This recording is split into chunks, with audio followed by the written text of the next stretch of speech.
Oke, ketemu lagi dengan Edwin di channel analisis laporan keuangan. Untuk kali ini saya membahas BBKP ya, Bank KB Indonesia ya, dulunya Bukopin. Kita lihat ya kinerjanya berdasarkan laporan keuangan 2025 Q3-nya. Dan kalau teman-teman kalau punya analisis yang lebih lengkap atau lebih akurat gitu ya, langsung sharing aja di kolom komentar ya supaya teman-teman yang lain juga bisa baca. Oke, kita langsung aja ke analisis. Ya, mana? Oke, analisis. Kita pertama selalu cek untuk riwayat bagian dividennya dulu ya, dan untuk Bukopin dari data yang saya dapatkan memang dia sampai tahun buku 2016 dia bagi dividen ya, tapi setelahnya ini nggak ada bagi dividen. Nah, ini kalau yang seperti ini gitu nggak ada, terutama 3 tahun ke belakang nggak bagi dividen, saya langsung close aja laporan keuangannya gitu ya, langsung cari saham lain aja. Kenapa gitu ya, cari yang lebih baik gitu ya, karena buat saya penting perusahaan itu harus bagi dividen. Kenapa? Karena perusahaan yang bagi dividen itu adalah perusahaan yang memang sudah terbukti profit dari bisnisnya ya, dan juga punya kondisi bisnis yang sehat. Jadi kalau perusahaan nggak bagi dividen ya bisa jadi perusahaan tersebut ada masalah sama bisnisnya, atau mungkin cuma untung di atas kertas aja, atau mungkin cuma memperkaya owner perusahaannya aja yang biasanya merangkap sebagai komisaris dan direksi ya. Jadi untuk Bank KB Indonesia, BBKP ini nggak ada, jadi ya ini nggak masuk kriteria ya sebenarnya gitu. Oke, selanjutnya kita cek ke bagian asetnya dulu ya. Ini format non bank gitu, cuma sama aja sih isinya ya. Kalau teman-teman mau template-nya download aja di di deskripsi ya. Oke, cek dulu pertama kas tarakasnya ya. Selalu kita cek kas tarakas. Kenapa? Karena kas tarakas ini adalah jumlah uang yang ada di dalam dompet perusahaan. Ya, si uang kas ini punya fungsi untuk bayar operasional, ekspansi, dan juga untuk bayar pinjaman ke banknya. Ya, jadi jangan terlalu sedikit. Kalau terlalu sedikit bisa jadi perusahaan ada masalah dalam membayar operasionalnya, ekspansi, atau nggak bayar pinjaman ke banknya. Ya, oke, selanjutnya kita loncat ke ekuitas. Nah, kan jadi di sini memang sebenarnya udah terjawab ya, BBKP sempat pernah dibahas juga di Q2 ya. Ini kita lihat ya untuk saldo labanya gitu, ini negatif. Ya, teman-teman harus tahu saldo laba itu apa. Saldo laba itu adalah total akumulasi keuntungan yang telah dihasilkan perusahaan dari semenjak perusahaannya pertama kali berdiri sampai sekarang 2025 Q3. Ya, dan ini kan saldo labanya negatif ya. Artinya si BBKP dari dulu pertama kali berdiri sampai sekarang 2025 Q3 itu mengakumulasikan total kerugian ya, rugi melulu sampai total itu 20,7 triliun. Ya, ini kan satuan juta, benar kan? Tuh, juta miliar triliun, 20,7 triliun gitu ya, rugi melulu gitu. Jadi kalau misalnya saldo labanya negatif seperti ini, dia nggak akan bisa bagi dividen ya, karena kan nggak untung ya. Dan seperti ini termasuk kategori perusahaan bermasalah kalau buat saya ya. Jadi kalau perusahaan bermasalah gitu ya, mau harganya naik berkali-kali lipat juga saya nggak akan tertarik ya. Nah, lalu pertanyaan klasiknya gini, Pak Edwin, tapi kan sempat bagi dividen nih 2016. Betul gitu ya. Jadi mungkin tahun buku 2016 saldo labanya masih positif gitu ya, jadi masih bisa bagi dividen. Tapi mungkin setelahnya entah dia rugi besar atau mungkin dia ada kesulitan kas gitu ya, nggak bagi dividen. Ya, cuman kemungkinan kalau nggak bagi dividen yang seperti ini biasanya sih rugi besar. Ya, dimulai dari kesulitan kas dulu, baru tiba-tiba rugi besar, biasanya seperti itu. Tapi nanti bisa teman-teman cek aja ya di laporan keuangan yang lamanya gitu. Jadi kalau buat saya nggak perlu pusing-pusingin gitu ya, ini kan tahun buku 2016, ya udah itu kan masa lalu, kita cari yang terbarunya aja sekarang di 2025 Q3 ya. Oke, selanjutnya cek ke ekuitas semilik, yang ini nilainya ya. Sebentar, tunggu. Nah, ini nilainya. Nah, jadi kita harus lihat dulu ekuitas pemilik ya, sebentar. Nah, ini teman-teman bisa lihat ya,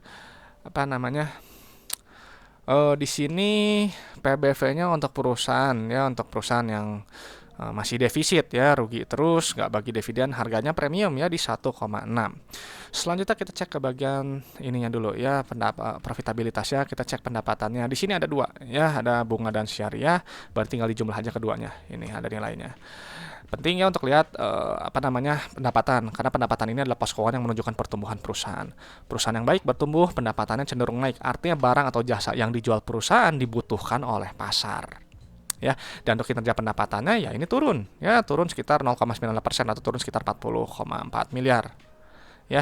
Lalu si pendapatan akan dikurangi oleh harga modal barang atau jasa ya, nanti keluar laba bruto gitu. Nah, untuk laba bruto kalau di perbankan itu nanti harus dikurangi oleh beban bunga langsung atau syariah langsung ya. Nah, jadi nanti didapat pendapatan bunga dan syariah neto. Nah, ini adalah yang setara dengan laba kotor ya untuk perbankan.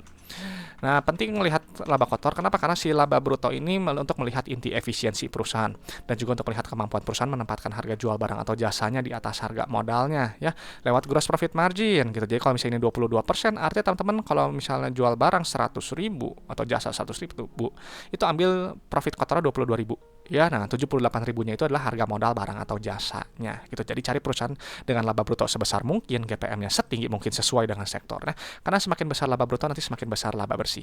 Ya, nanti laba bruto akan dikurangi oleh beban operasional, non operasional, beban pajak, nanti baru keluar laba periode berjalannya. Ya, inti dari laporan laba rugi. Ya, nah pendapatannya mana nih laba? Sebentar. Nah, yang ini nilainya ya. Kita pindahkan dulu.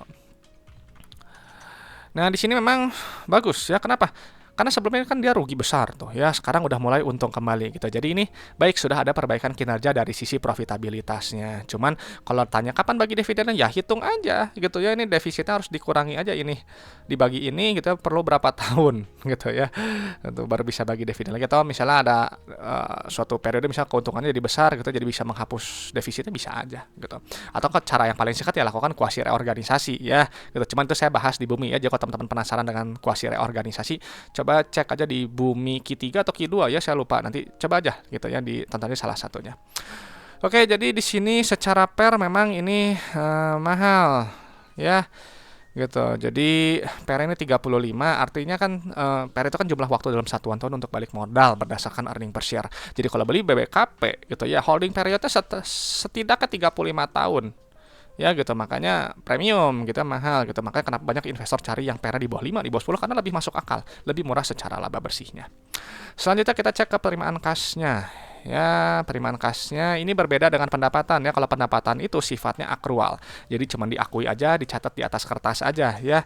Nggak memperhitungkan jumlah uang kas yang customer bayar ke perusahaan. Nah, ini kita pindahin dulu nih. Si uangnya ini ada dua ya, tinggal tadi kan pendapatannya ada syariah sama bunga ya, jadi jumlahkan aja ini. Oke ya, ini kita lihat untuk rasionya ini tinggi ya, ini perbaikan kinerja bagus, sebelumnya 91 sekarang 102. Nah jadi 102% itu jadi contohnya teman-teman jual barang 100 juta, customernya bayar 102 juta ya. Nah 2 juta itu sisanya bisa jadi adalah piutang yang sebelumnya belum tertagih ya. Jadi ini bagus ya, rasio kas harus tinggi karena tadi si uang kas yang dikumpulkan punya fungsi untuk bayar operasional, ekspansi, dan juga untuk bayar pinjaman ke banknya ya. Oke, jadi dia bilang pendapatannya 4 triliun, penerimaan kasnya 4,1 triliun ya, bagus kan, digunakan untuk bayar operasional ya, dan gaji direksi, terus beban bunga dan seterusnya. Nanti keluar net CFO ya. Dan untuk perbankan bukan yang ini ya nilainya, tapi bukan yang ini nilainya, tapi pakai yang ini, yang sebelum perubahan dalam aset dan liabilitas operasi. Yang ini adalah net CFO-nya.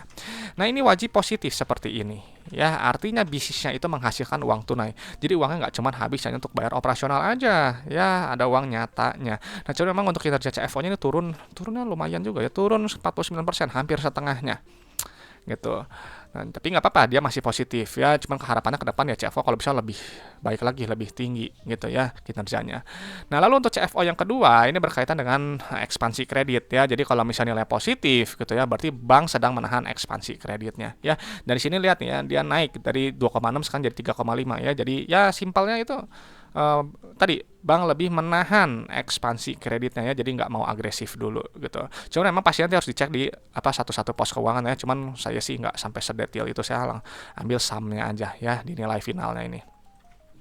Selanjutnya kita cek ke bagian ekspansi usaha ya, di sini nilainya positif ya. Kalau positif artinya perusahaan sedang menahan ekspansi usahanya juga. Ya, jadi kalau yang negatif seperti ini bagus ya, dia berekspansi semakin lama semakin besar, atau dia memelihara aset produktifnya gitu. Nah jadi kalau yang sekarang dia menahan ekspansi ya gitu, padahal kelihatannya lumayan juga sih sebenarnya dari profitabilitas oke, cuman mungkin secara arus kas mungkin memang harus dilakukan bukan pemerintah nggak ekspansi dulu lah gitu ya. Lalu untuk aktivitas pendanaannya di sini nilainya negatif ya, bagus artinya perusahaan berusaha untuk melunasi pinjamannya atau dia bayar dividen. Dan di sini ini kita lihat tuh pembayaran atas surat-surat berharga yang dijual ya, atau jadi pelunasan nilainya negatif ya. Dan ini polanya bagus ya, polanya plus min, dan ada kenaikan kas tarakas ya gitu. Jadi ininya bagus, cuman memang gitu ya untuk sum kenaikan kas tarakas kalau di perbankan memang agak berbeda ya, karena kita harus menghitung dari yang CFO yang keduanya juga. Cuman kalau saya sih biasanya lihat yang intinya aja seperti ini ya. Jadi kalau dia plus ini bagus ya sebenarnya gitu. Cuman akan lebih bagus kalau dia yang seperti ini, plus min, dan kalau bisa ada kenaikan kas tarakas ya. Nah jadi BPKP memang saya nggak bahas ya untuk rasio perbankannya seperti apa, non performing loan, capital adequacy ratio, atau loan to deposit ratio, atau rasio perbankan lainnya ya, saya nggak bahas itu teman-teman yang nilai sendiri aja ya, hitung sendiri aja. Jadi sekilas untuk BBKP sih menurut saya ini perusahaan yang ya kurang menarik ya, karena ya itu terakhir bagi dividen tahun buku 2016 ya, 3 tahun ke belakang nggak bagi dividen gitu, dan sudah terjawab ya. Jadi perusahaan ini ya karena memang defisit ya, masih rugi melulu, belum terbukti untung. PBV-nya juga premium ya untuk perusahaan ini di 1,6. PR-nya udah membaik ya, dia sebelumnya rugi sekarang jadi untung, tapi PR-nya masih premium ya di 35,7. Ya pola arus kas saya rasa masih oke lah ya, masih bisa diterima gitu ya. Cuman ya kita lihat ya kinerjanya apakah kedepannya semakin baik atau enggak gitu ya. Dan sekali lagi saya nggak bahas rasio perbankan ya, teman-teman yang harus hitung sendiri. Jadi gimana nih BPKP menarik atau enggak? Coba kasih pendapatnya di kolom komentar ya.